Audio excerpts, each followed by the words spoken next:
Stay Out of the Fucking Attic is a brand new 2021 Shudder original that I'm not even sure I can put the title of on my YouTube channel without getting, flagged for it or something. So I might have to abbreviate it or go with the title that is on Shudder, which is just Stay Out of the Attic. But I much prefer Stay Out of the Fucking Attic. Even though those words are never uttered in this film to my memory. So I don't, even though I do like the title, I don't think that it actually applies to the film, because the real title of the film should have been Stay Out of the Attic and the Basement. That is really what is told to them, but never once is stay out of the fucking attic. Which, as I said, that's kind of odd because they're literally instructed to not go in the basement or the attic. And both of them are where, the bad stuff lies in the movie. So the title, I don't feel it works. But regardless, moving on from that, this is about a team of movers who are hired to come into this guy's house and move his stuff. And it's a much bigger house than they anticipated.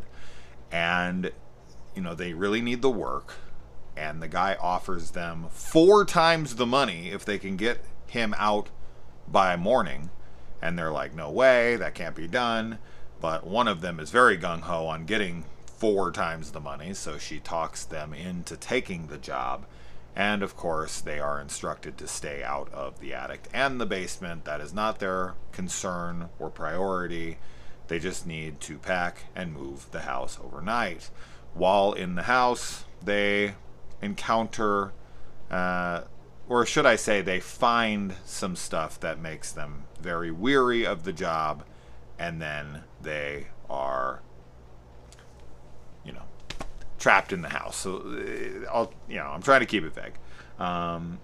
But yeah, so as far as this film goes, this was a film that I was seeing not getting a lot of love for, and I quite enjoyed it. I think that one of the issues is the acting.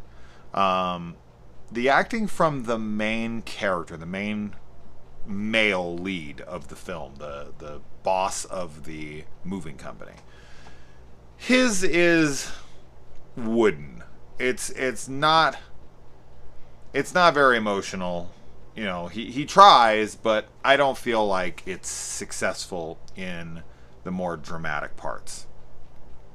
There is a female in the movie who's part of the moving crew, and she can definitely get a tad annoying, and her acting is yet again not very good, as is the other guy that's with them, as is the guy that is asking them to move. So it's not a well acted movie for sure. That being said, I did quite enjoy the place the story went unexpectedly for me. There are revelations that are revealed about the boss that makes one of them very unweary of even working with them in the first place. And then this ties very heavily into what they encounter within the house, which I thought was a very cool thing to explore, and not something that I typically see attached to a protagonist of a film. And I think it's it's a very interesting element to have in the film that you're not going to see much else otherwise. So I did quite like it for that, and I think that's what I mostly grasped onto. If I was to compare this to anything, it definitely has some People Under the Stairs vibe to a degree, I suppose. And I'm sure I could compare it to others, but I don't want to get too into that. At the end of the day, I think that if you can look past the acting and get invested in the storyline and what ends up ultimately happening with our characters here, I liked it. And I also will say that there are 2 post-credit sequences. There's very much like Marvel. There's one after the initial credits, and then there's one after the credits, and both of them are big information. They tell you something that you would have thought completely otherwise had you not stayed around. So they're very important to the story if you care at all. If you don't care, then shut the fucking thing off, and you're probably not there for the end anyways.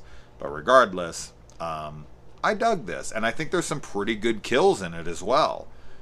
There was a few moments where I was like, holy shit, yes. And there's some good gore.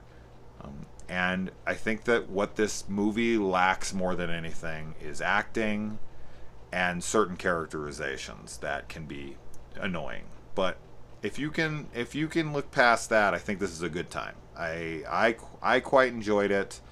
But this is one of those kinds of films, much like the other one I'm about to review, that are hard sells. They're, as a, movie reviewer, as I am on here, these are films that I watch and I enjoy, but then I'm supposed to go out and recommend these to people, and I feel like these aren't films that I would just recommend to anybody. I think people really need to know, whether or not these kinds of films are for them.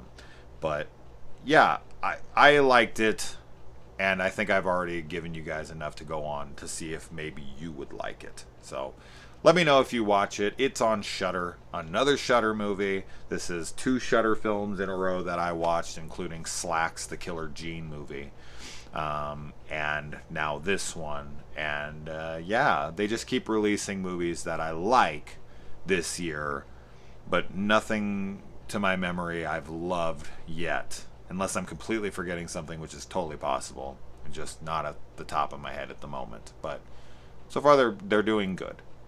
So Shudder, once again, is worth your time and money. But let me know if you watch it. Adios.